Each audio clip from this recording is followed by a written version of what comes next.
Well, 35 in Boston right now, so now we're a few degrees above the freezing mark, in spite of that cold weather wind direction, because the cold air has pretty much been scoured out, so it's not going to really drop too actively here in Boston tonight. But it's just cold enough to be around or below freezing, the 495 belt, north and west, even Bedford's at 32. South of Boston, it's all well above freezing now. Got way up into the 40s down on the Cape during the course of today, still is at this time. All right, this is showing the mix, although it's transitioned to mostly rain now in Boston. Still some snow around the outer northern reaches of Mass and on up into New Hampshire and Maine at this time. But it's not the end of the storm, because we have the back piece of the storm here that has instigated a mix and snow again in Washington and Baltimore.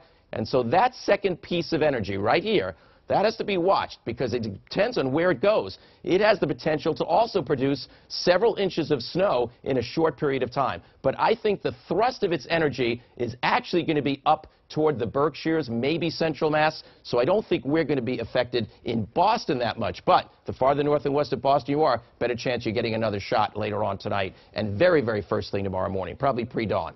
All right, still some heavy rain to come through in the next hour or two, then lighter precipitation until the back area comes through, which actually would even be rain if it gets to Boston at first. Only the very back edge would be cold enough for a touch of snow. Maybe a coating to an inch is a possibility, but again, I think that's going to be north and west. Worcester Hills, you may get a few more inches. Berkshires, you may get several during the overnight period, but it should be all out of here by about 7 tomorrow morning with clearing to follow. So that'll bring our grand totals to about like this, from nothing on the Cape to probably 12 inches plus for much of Worcester County, Berkshires, Monadnock region of New Hampshire with this particular storm. So just about nothing on the Cape, but you get plenty out west.